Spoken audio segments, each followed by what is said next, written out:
good? Bienvenidos una vez más a What on Genshin Impacto is Happening. Wonkato. Here's your host, Charlie Wonka. Estamos en guerra. Veamos qué está sucediendo. Las consecuencias humanitarias del paro armado. Organizaciones criminales. A su vez son 5.8 millones de personas las que tienen necesidades humanitarias en términos de violencia como reclutamiento, que incrementó su creo que es en Colombia en 2021, o de confinamiento, que tuvo un crecimiento del 77%, o en el caso del desplazamiento, que incrementó. Las consecuencias humanitarias del paro armado, manténgase informado. Noticias. Creo que esto es de Colombia. De lo humanitario en el país. Vamos a farmear un rato, vamos a hacer dominios, vamos a pasarla chévere mientras nos informamos, no se preocupen por la amenaza nuclear. Ese es el resultado de los helicópteros rusos en Ucrania. Y aunque aclaró que eso no significa eliminar las misiones, solo atender asuntos prioritarios donde haya mayor presencia de conflicto. ¿Cómo se aproximan ustedes a este panorama que les he planteado? ¿Qué balance pueden hacer del paro armado del ELN? ¿Cómo ven las condiciones humanitarias? ¿Cómo explicarse lo que está pasando en el país? Camilo. Muchas gracias. Varias partes. La primera, sobre el paro armado de las 72 horas. Digamos que cuando uno mira comparativamente con otros intentos del ELN y en su época de las FARC de organizar este tipo de acciones con amenazas. Esto es en Colombia. El impacto de este paro en particular no me parece tan severo como el de otros años.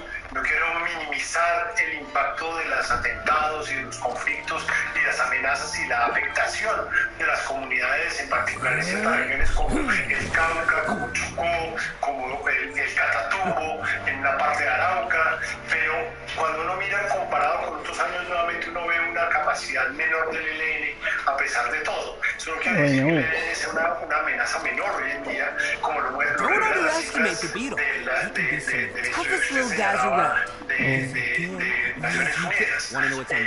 Pero sí creo que este paro armado no le salió me imagino que también hacer un reconocimiento al gobierno que a través del despliegue que tenía ya montado de la operación Democracia de seguridad para las elecciones, pues logró desactivar buena parte de esas amenazas terroristas.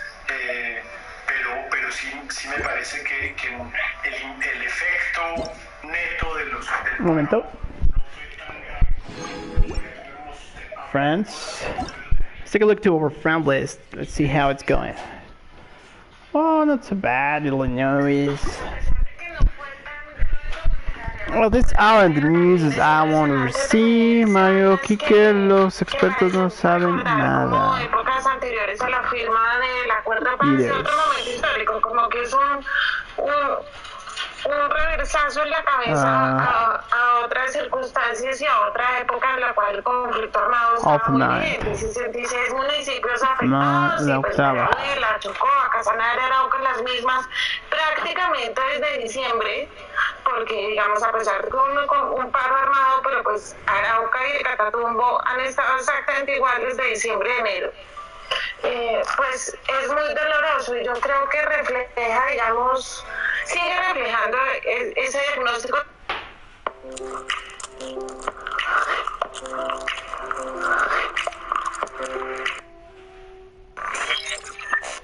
Estados Unidos declaró este lunes 28 de febrero persona non grata a 12 diplomáticos de la misión rusa ante Naciones Unidas, a los que acusa de espionaje, y les dio hasta el 7 de marzo para que salgan del país. La información la adelantó el embajador ruso ante la ONU, Vasily Nevencia, quien dijo que esta supone una noticia triste y una muestra de que Estados Unidos no está respetando los acuerdos con Naciones Unidas sobre su rol como Estado anfitrión de la organización, que tiene su sede central en Nueva York. Después, Estados Unidos confirmó la decisión y defendió que no incumple en absoluto sus responsabilidades como país anfitrión. Según un comunicado estadounidense, esas 12 personas son agentes de inteligencia que han abusado de sus privilegios de residencia en Estados Unidos al involucrarse en actividades de espionaje judiciales para la seguridad nacional de Estados Unidos. Por su parte, la portavoz estadounidense Olivia Dalton Señaló que esta acción lleva varios meses en desarrollo, dando a entender que la medida no tiene nada que ver con la actual situación en Ucrania. La noticia saltó en plena conferencia de prensa del embajador ruso ante la ONU, que atendió una llamada telefónica en la que, según aseguró, se le informó de la recepción de la notificación estadounidense sobre la expulsión de los diplomáticos. Nevencia dijo que por ahora no tenía los detalles sobre quiénes son los afectados por la medida, ni explicaciones sobre su motivo, y se mostró convencido de que su país responderá con una acción similar como es habitual en este tipo de crisis diplomáticas.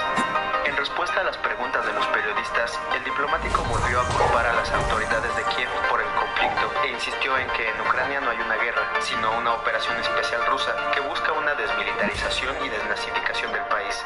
Cuestionado sobre por qué Moscú denuncia un supuesto nazismo en Ucrania cuando su presidente Volodymyr Zelensky es de origen judío, Nevencia defendió que la ascendencia del mandatario es irrelevante porque los nazis son quienes tienen el poder.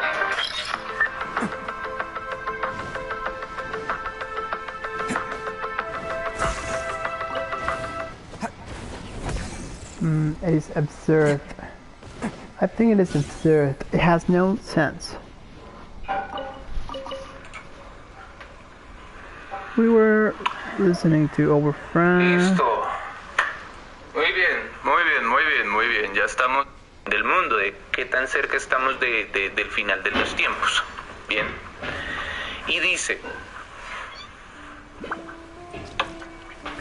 I was down there. Cuando nos hablan acá de una tercera, posiblemente encierra.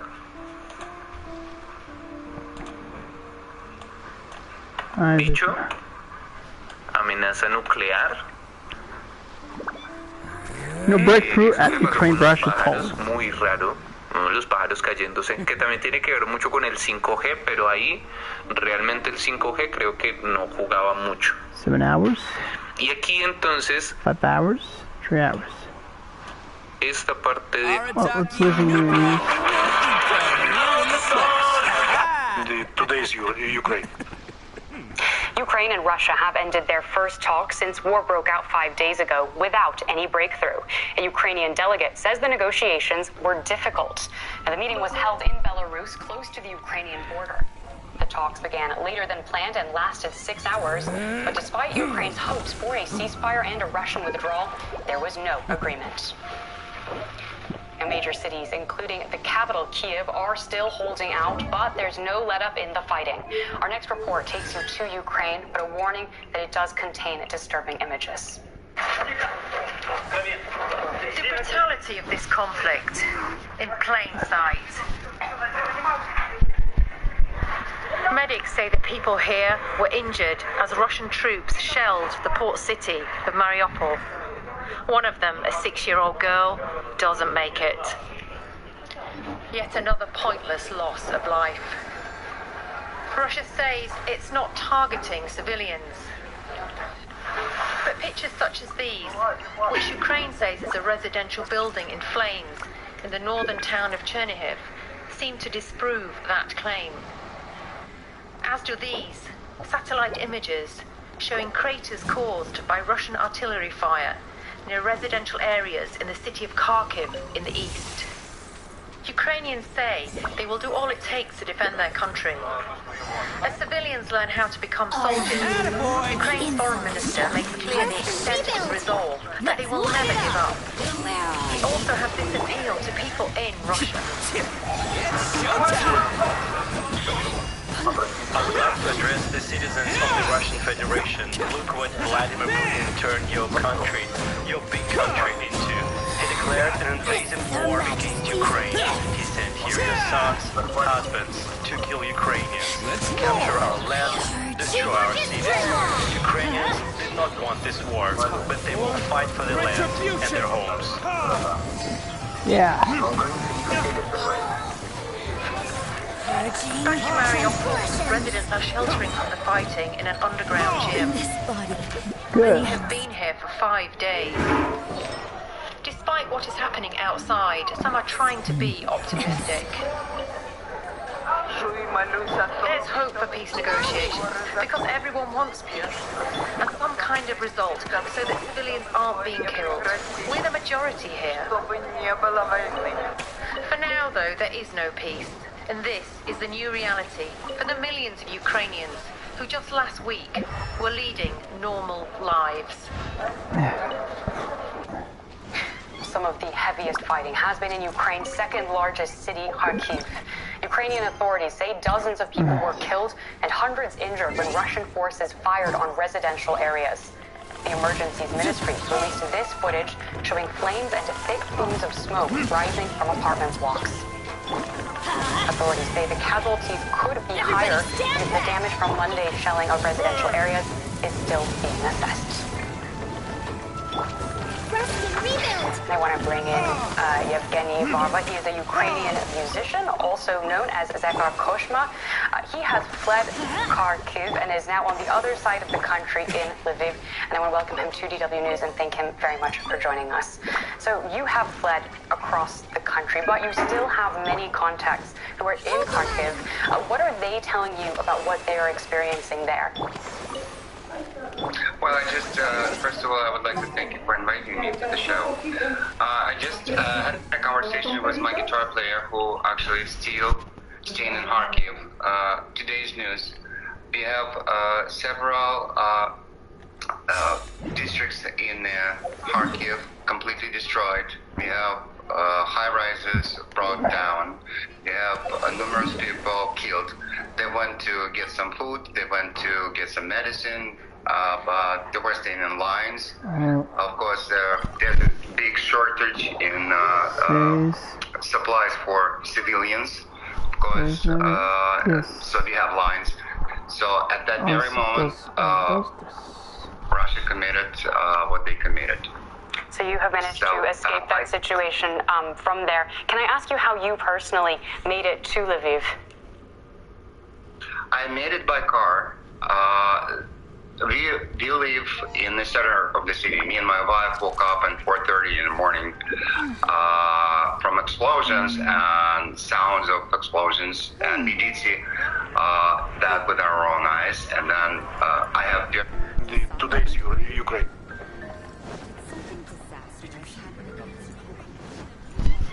Thank you very much, Mr. Ambassador. A follow-up on Russia's calling it an existential United Nations emergency. If Ukraine were to join NATO, Russia is already neighboring NATO countries. So, it's gone. Can I go take a look?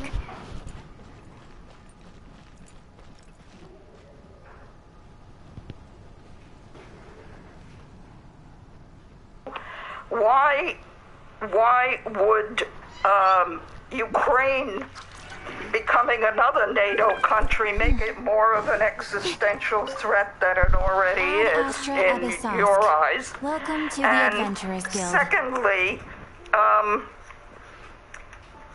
there has been a lot of talk by European leaders about how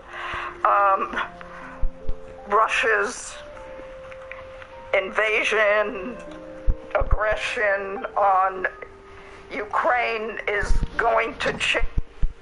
The Defense Ministry had communicated in the morning to the citizens of Kiev to leave the city, basically, which could be a sign of the Russian big-scale military operation on the city of Kiev. So I would not expect much room to negotiate with Vladimir Putin, and I don't see any room for diplomacy left. It's like it's a war. Terry, how is NATO likely to respond to that kind of talk, that we've now got these large numbers of tanks moving perhaps towards Kiev, and a really serious threat of an aggravation of the tensions and the conflict? Just to return to the issue of diplomacy, I asked Secretary General Stoltenberg directly, would you still talk to Vladimir Putin after this invasion? And he did not say that he was revoking his invitation to talk to the Russians anytime.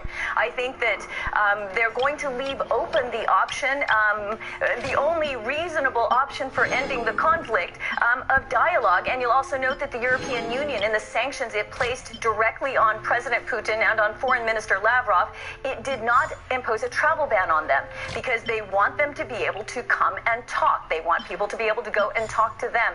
Nobody thinks that there's a military solution to this crisis, and that's still the predominant line. But I think you have NATO allies meeting now constantly all 30 allies around the table talking about what more they can do to help Ukraine. Short, of course, of boots on the ground, but you see more equipment pouring in. You see more aid. You see humanitarian aid. Poland has offered to be a hub for both NATO and the European Union because you can no longer fly supplies in. So Poland has really stepped up and taken the lead in transporting this equipment, these additional supplies of all kinds across the border, because that's the only way people see able to get supplementary materials to the Ukrainians at this point. But it's very much touch and go. Yes, and maybe it should be added, and maybe you agree or not, Terry and Vladimir. I think Vladimir Putin is not interested to talk to the EU or to NATO. What counts for him is Joe Biden, the US president. He's looking for a summit that gives the whole world the impression he goes eye and eye and equal to the American president. And so this could be the last thing that could be offered to him, not now, not today, not tomorrow, but maybe in the next 2 weeks or to come. What role are the Americans playing at this point in time, Terry? It's a little bit unclear to us from the perspective of the European theatre. Perspectives of the European I theatre. personally was watching yesterday after this renewed talk of nuclear options to see if you would see President Biden come out and make it some kind of address, and he didn't. And so I think that back in Washington, they're very much watching every step and trying to calculate where they can best use their weight. I mean, remember this entire campaign, this buildup, the Americans surprised everyone with how transparent they were and with their intelligence, not just to NATO allies in closed session, but openly speaking from the White House podium about what they saw on the ground, what they expected President Putin might do and when. And they got a lot of skepticism about that.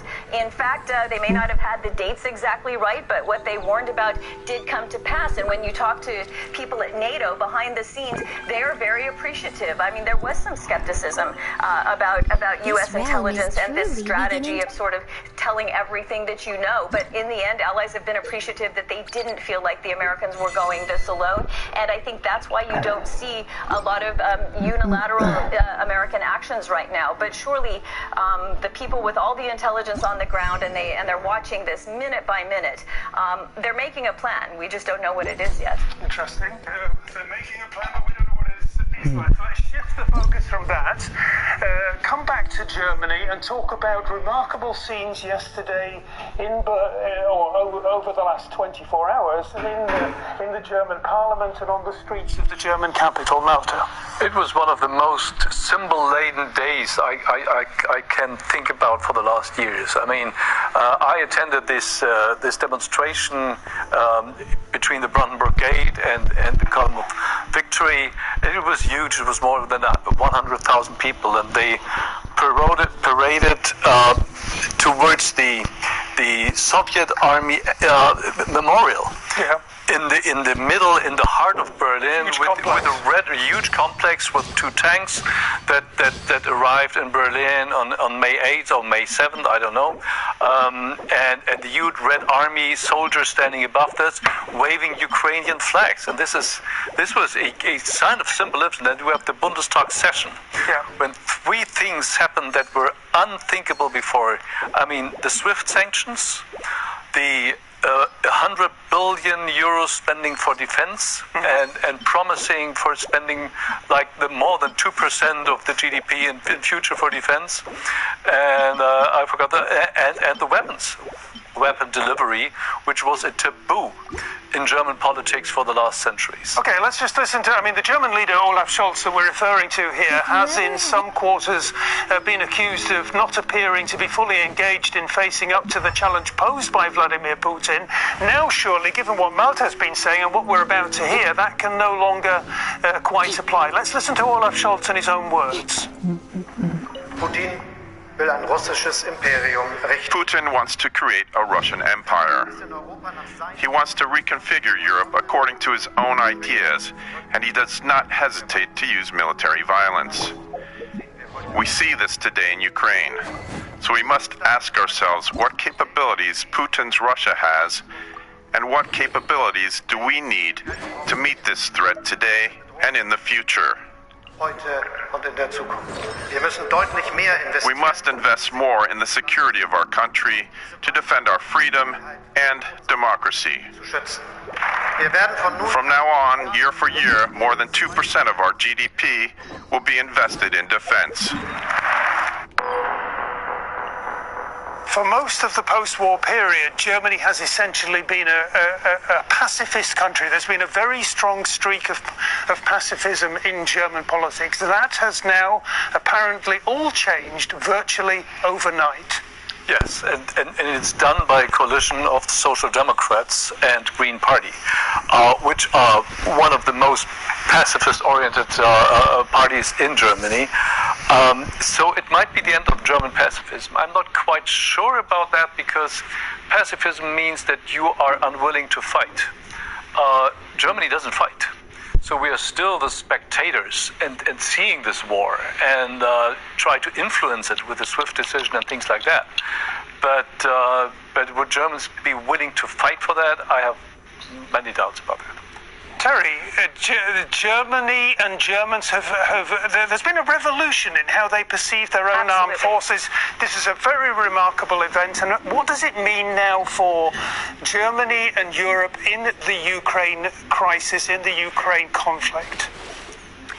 Yesterday, when that speech was on, I could do nothing but just sit and listen and wait for the nuggets to drop about how that would affect NATO, Germany and NATO. You know, what you call a pacifist country is often referred to as a free rider here in Brussels at NATO, because Germany, of course, benefits from the security of the alliance, but many people see it as not having contributed everything it could, and that did all change with this speech. I spoke with someone working in the defense establishment in Berlin, who said that, you know, up until now, without this procurement decision announced yesterday, we would be able to know that we could buy sort of 1/4 of an airplane. We didn't know if we would get the funding after that to buy the rest of the plane. I mean, these things that don't sound that important, perhaps, to the public ears, are really important for German defense. I mean, the spending above 2% of GDP, as NATO has requested of all allies, that's massive. That, of course, has been something Germany was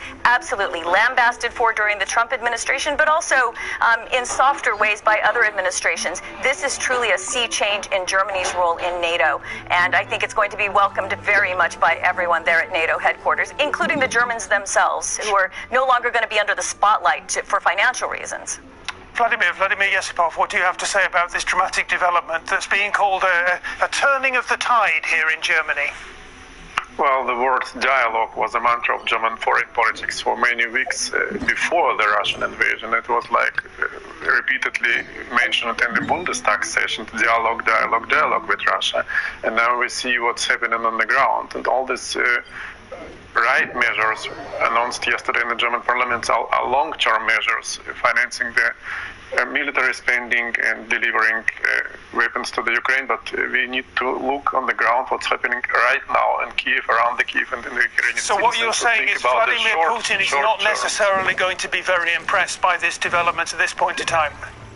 Once again, Russia sees itself since 8 years at war with the West, since 2014, since the Maidan revolution in Ukraine. The whole rhetoric of the Russian government, the whole rhetoric of the Russian state media was a war rhetoric for 8 years right now. So it's nothing could impress them. And once again, they have very clear military goals on the ground, in Kiev especially, and as far as we see right now, they're going to achieve their goals.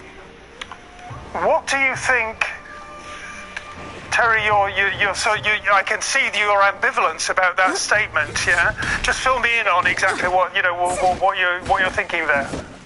No, I think it's true. This isn't going to affect anything perhaps so immediately on the ground, although certainly it will be welcome that now Germany will both directly send weapons to help Ukraine and allow other countries to do so. I mean, that can make an immediate difference.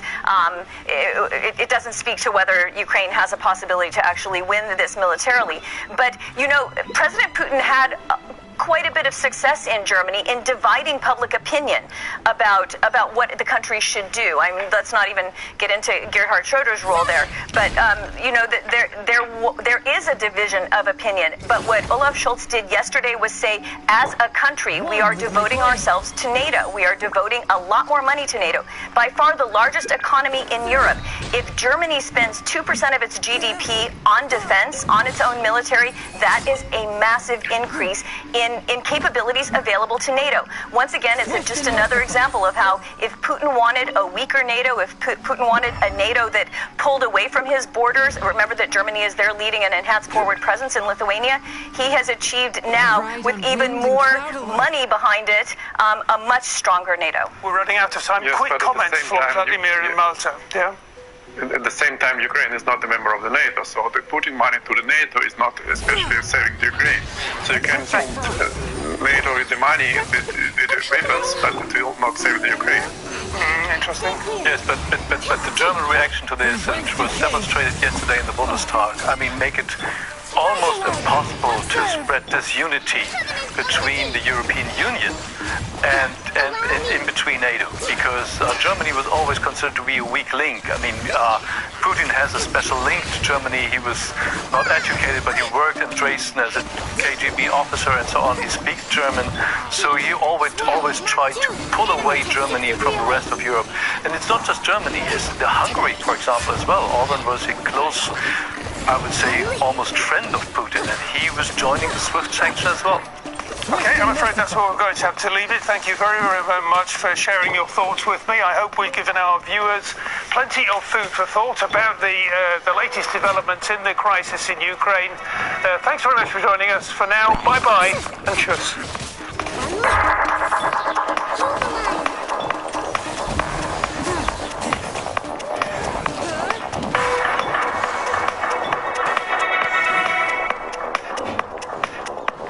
Wow, looks messy.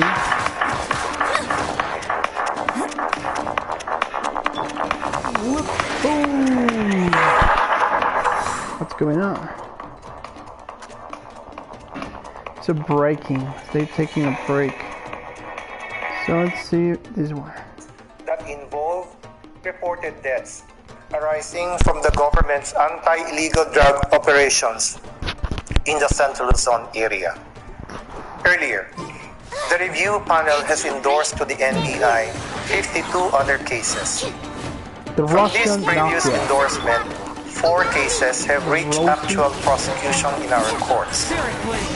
The NBI is currently preparing 5 more complaints to initiate the prosecution process against erring law enforcement operatives.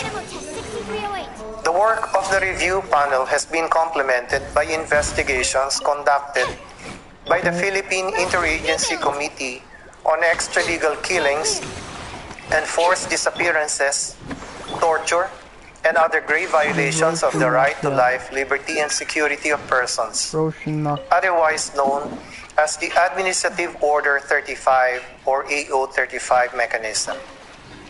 In the past year alone, this interagency committee created 15 special investigation teams that looked into extralegal killings and other incidents involving gross violations of human rights and of humanitarian law. The committee has recently completed its investigation and will shortly initiate the process to prosecute a number of law enforcement officers involved in the service of judicial warrants, which resulted in the death of lone activists in southern Luzon. The progress we have thus far achieved rests on the collective effort of the Philippine National Police, the DOJ, and other relevant institutions committed to instill respect for human rights and exact accountability for those who violate them.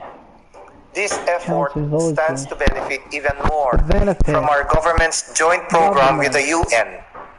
Come on, you know how to speak. The fuck is this?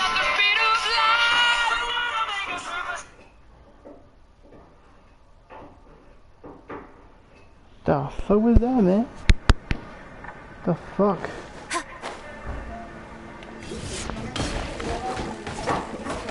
Bueno, ¿ya?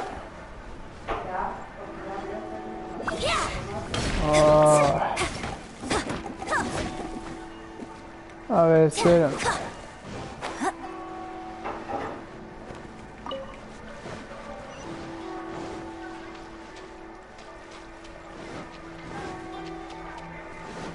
Wait a minute. We're gonna make a rift.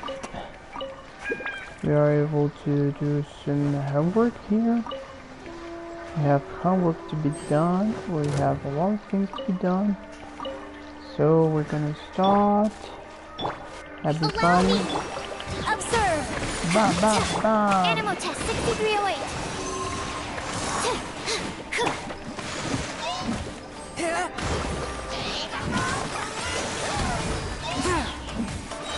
Strike is one.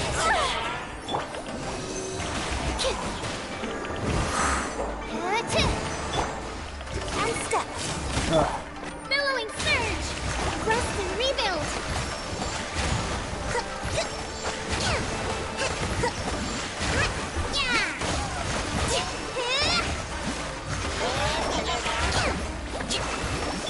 Animal hypostasis emulation.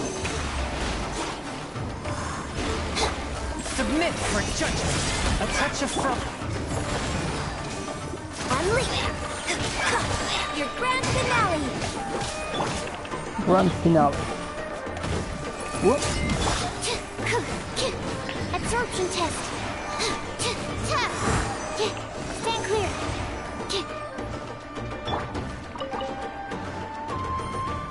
Hold the line. One with my blade.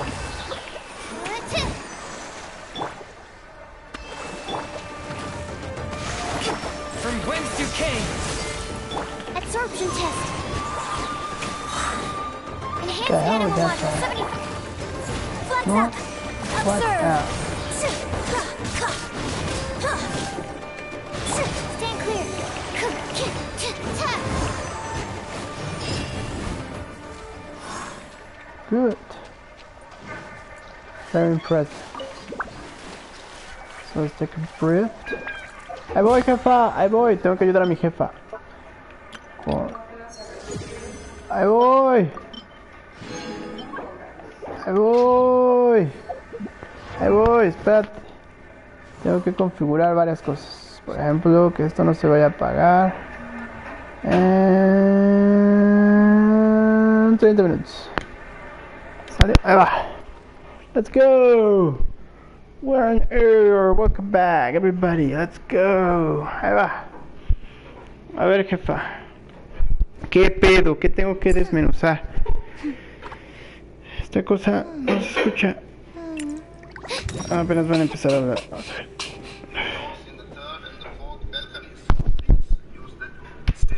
Next to the elevator banks. I now invite representatives to stand and observe 1 minute of silent prayer or meditation.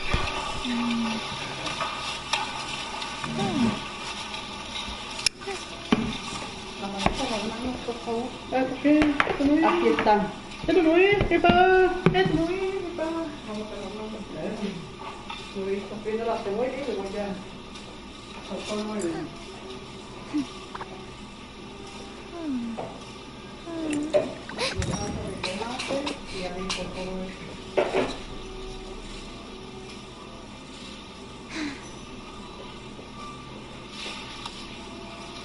Thank you.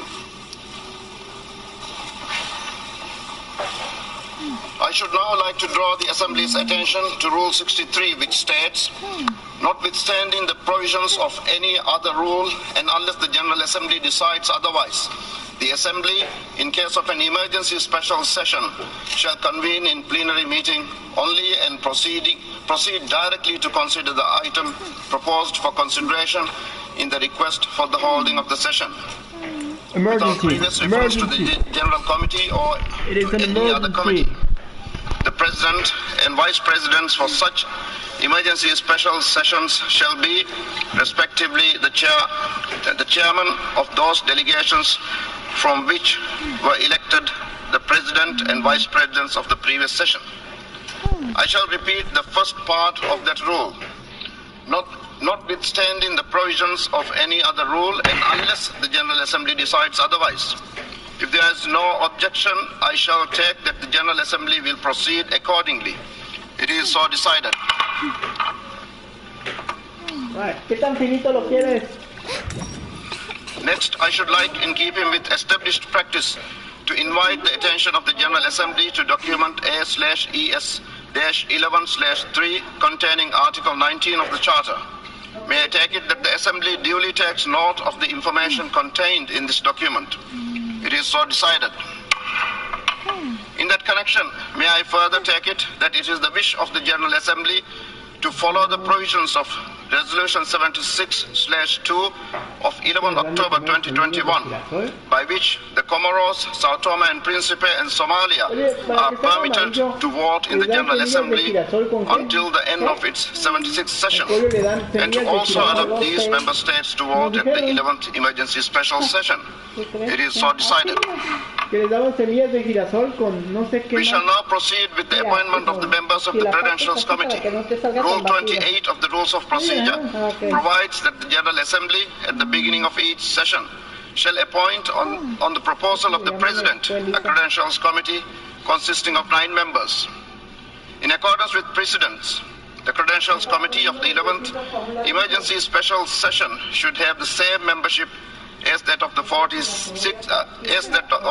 76th regular session of the Assembly, namely the Bahamas, Bhutan, Chile, China, Namibia, the Russian Federation, Sierra Leone, Sweden, and the United States of America. If there is no objection, I shall consider the Credentials Committee constituted accordingly. It is so decided.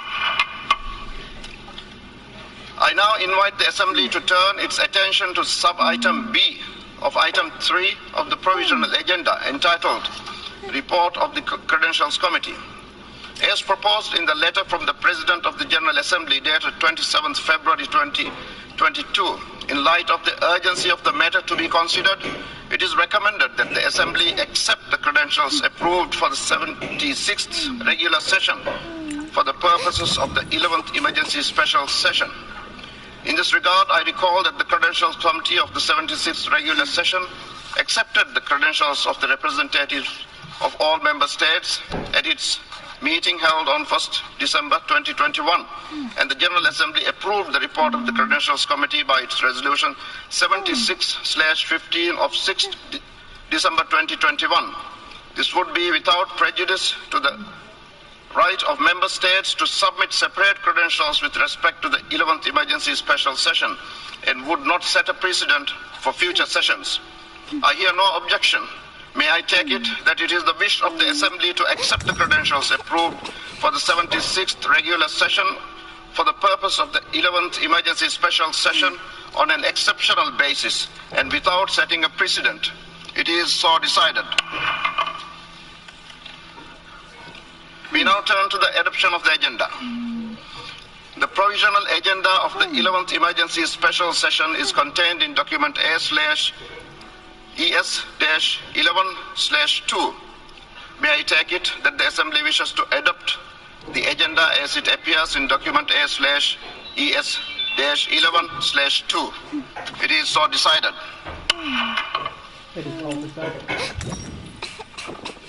The Assembly will now consider agenda item 5, entitled Letter dated 28th February 2014 from the Permanent Representative of Ukraine to the United Nations, addressed to the President of the Security Council, document S/2014/136. I will now deliver my remarks from the rostrum.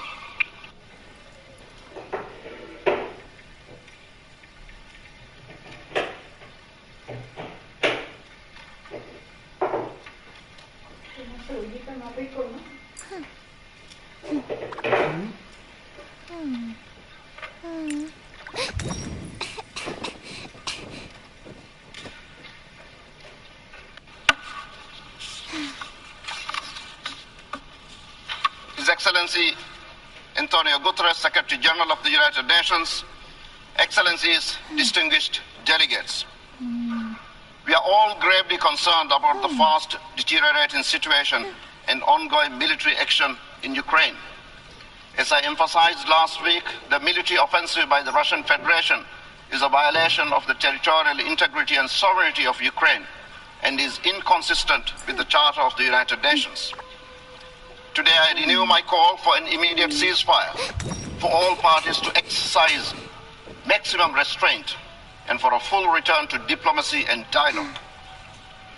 The convening of this 11th emergency special session of the General Assembly, rooted in the Charter and mandated in Resolution 377A5, entitled Uniting for Peace, is a new opportunity to ensure that the leadership of the United Nations is up to the expectation of the people we serve on matters related to peace and security.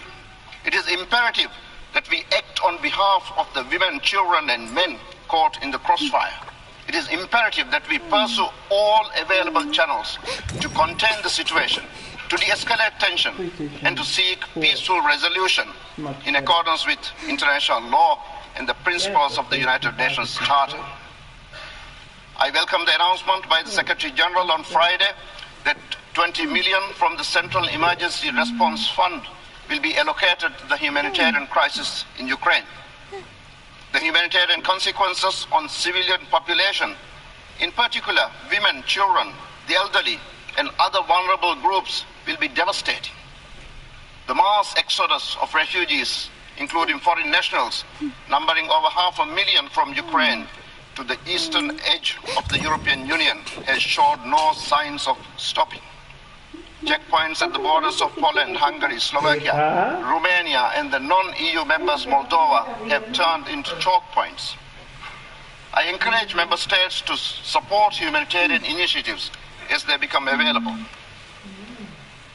My dear friends, there are no winners in war, but countless lives are torn apart. To that effect, security and access for humanitarian efforts must be guaranteed. Excellencies, the United Nations Charter, drafted so soon after the Second World War, is based on the principle of sovereign equality. It outlines a world where member states settle their international disputes by peaceful means, without the threat or use of force. The ongoing military offensive is inconsistent with this. It is an affront to the founders of this organization and everything it stands for. The violence must stop. Humanitarian law and international humanitarian law must be respected, and diplomacy and dialogue must prevail. Excellencies, my dear colleagues, in April 1946, the League of Nations dissolved, and in 26 years of the existence of an organization which ultimately had proven incapable of preventing the outbreak of the most destructive war in human history, it was the League's failure to provide a mechanism for the enforcement of the international collective security that exposed its most fatal flaws. The Right Honourable Viscount Robert Cecil, one of the original architects behind the League of Nations, in his final eulogy to the League said, "The League is dead. Long live the United Nations." We are now in the 76th year of the existence of the United Nations. Let us remind ourselves that we founded the United Nations to maintain international peace and security, and to that end, to take effective collective measures for the prevention and removal of threats to peace, and to bring about by peaceful means and in conformity with the principles of justice and international law, adjustments or settlements of international disputes or situations. Yesterday, a rare window of opportunity opened up for dialogue. As we convene here in the General Assembly, negotiators from both sides are holding talks in Belarus. This offers a ray of hope. We pray that these talks will calm down tempers and pave way to peace. Excellencies, dear colleagues, the General Assembly, with its 193 member states, represents the collective conscience of humanity. The strength of this assembly is rooted in its moral authority. Let us demonstrate that moral courage and use today's debate not to whip up rhetoric, not to whip up war rhetoric, but to give peace a chance. Let us ignite the fire of love, humanity, compassion, and hope. Guns are better off when noted. Let peace prevail. I thank you.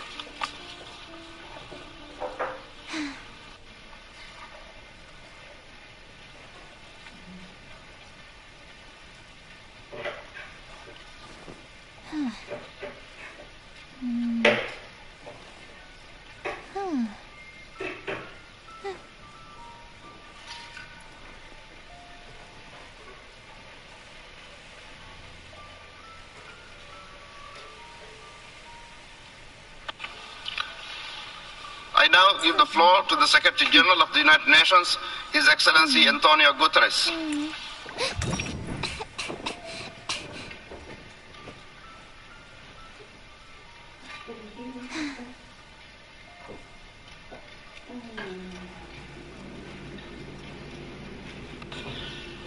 Mr. President of the General Assembly, Excellencies, the fighting in Ukraine must stop. It's raging across the country from air, land, and sea. It must stop now. Russian missile and air bombardments have been pounding Ukrainian cities day and night. The capital, Kyiv, is encircled from all sides. In the face of the continuing attacks, Kyiv's 3 million residents are being forced to seek safety in their homes, improvised bomb shelters, and the city's subways. The Ukrainian government has distributed a meaningful number of arms to the population with the stated objective to participate in the defense of the country. According to UNHCR, 500,000 Ukrainians have fled across the country's borders. Although Russian strikes are reportedly largely targeting Ukrainian military facilities,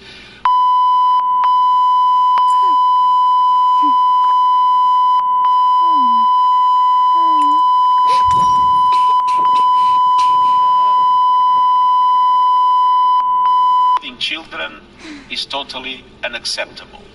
Enough is enough.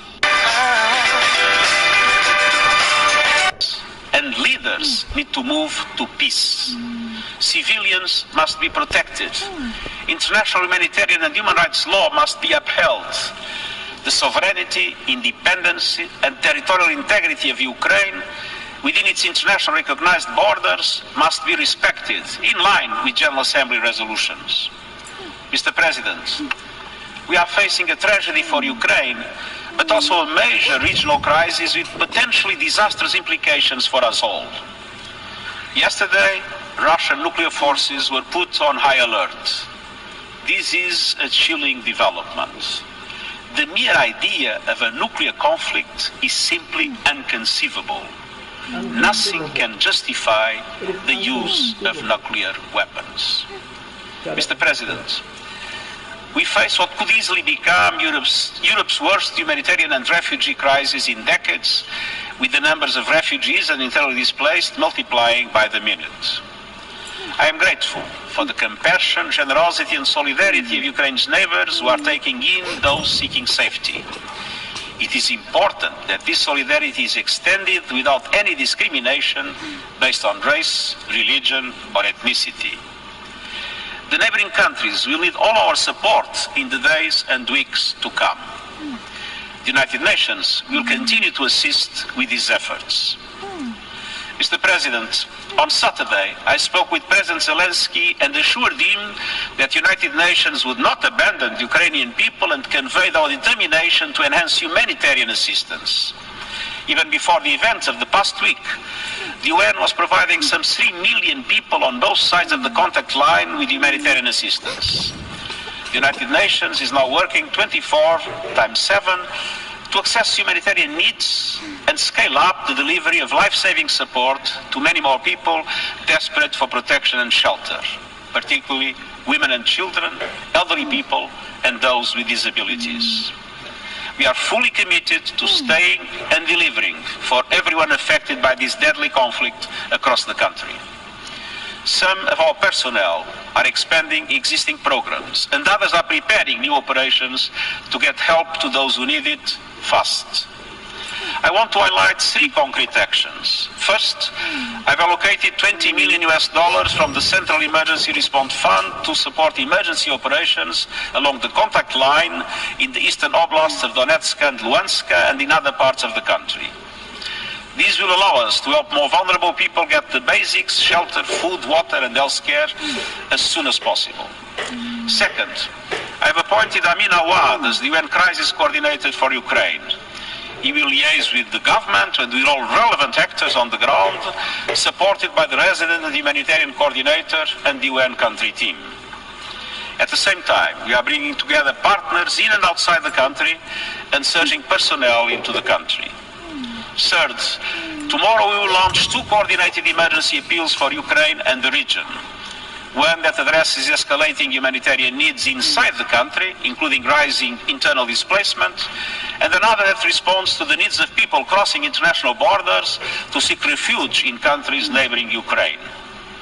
As we ramp up our efforts, it is essential that the safety and security of UN and associated personnel in Ukraine are protected in accordance with international law, and that humanitarian access to vulnerable people and communities is guaranteed. I call on all sides to uphold their obligations to allow freedom of movement of humanitarian personnel and to facilitate safe, rapid and unimpeded passage of humanitarian relief. I also urge the international community to mobilize in support of our funding appeals to address the needs of all those displaced by this crisis, as well as other vulnerable groups whose numbers will only grow as the fighting escalates. Mr. President, humanitarian aid is vital, but it is not a solution. It is simply treating the worst impacts of the conflict. The only true solution is peace. The attack on Ukraine challenges international law and the multilateral system rooted in the UN Charter. Some of the possible consequences of a worsening conflict are terrifying to contemplate. Regional tensions are rising. The latest security measures underline the high stakes for all. The economic repercussions of the crisis will have widespread impact, and I count on every member state to live up to the principles of the Charter. Mr. President, the guns are talking now, but the path of dialogue must always remain open. It's never too late to engage in good faith negotiations and to address all issues peacefully. I hope that the direct talks now taking place between Ukrainian and Russian delegations will produce not only an immediate halt to the fighting, but also a path towards a diplomatic solution. I welcome and encourage all peaceful efforts to end the bloodshed and halt this conflict. I thank the countries who have offered to host and facilitate negotiations. The United Nations is ready to support such efforts. Mr. President, war is not the answer. It is death, human suffering, senseless destruction, and an immense distraction from the real challenges facing humanity. The climate crisis and biodiversity loss, vitally needed socio-economic recovery from the pandemic, healing the divides of race and gender, and so many other pressing 21st century challenges. Humanity cannot afford to be locked in a mindset that dredges up the worst of past centuries. We need to look forward as United Nations to overcome the scourge of war. We need to focus on solving problems, not making them worse. In cities around the world, people are taking to the streets and demanding an end to war. People in Ukraine want and need peace, and I believe people in the Russian Federation do too. We need peace now. Thank you.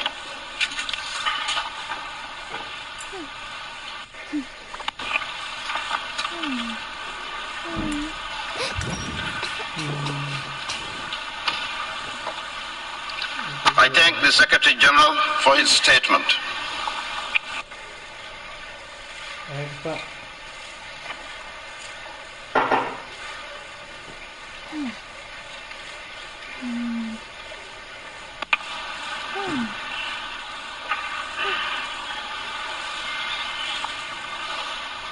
I now give the floor to the distinguished representative of Ukraine.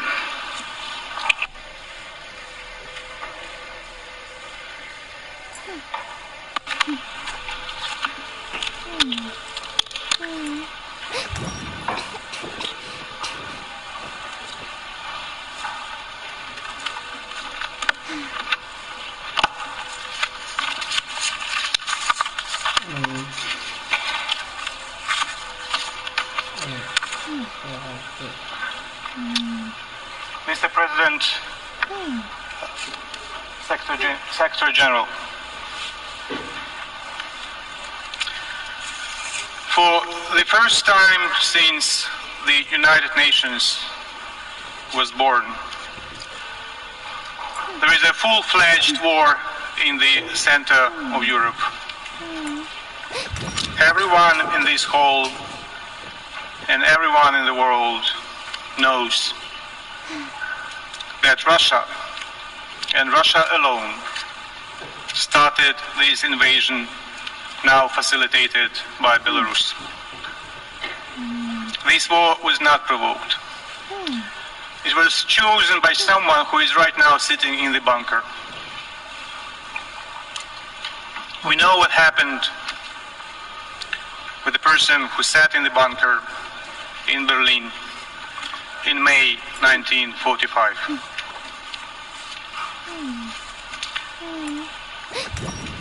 Before I continue with my formal statement, I would like to switch to Russian and invite you